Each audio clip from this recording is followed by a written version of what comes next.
هغه باندې بحث کوي. سائل ابراهیم تپوس کړی دی چې په کور باندې سیاسي جھنډې لګول څه حکم دی؟ اسلام کې جھنډا د نبی علیه الصلاۃ والسلام وا لیوا د نبی علیه الصلاۃ والسلام جھنډا، لیکن هغه جھنډا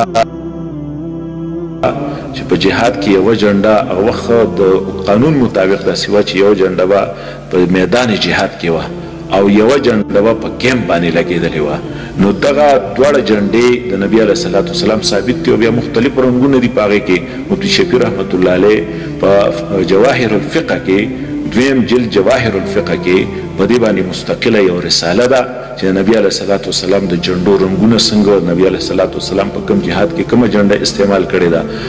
او بیا اوس په دې وخت کې د شیخ عارف رحمه الله اویم د دې جھنډو متعلق یوه مختصره رساله لیکلې ده، هغه رساله ملاویږي.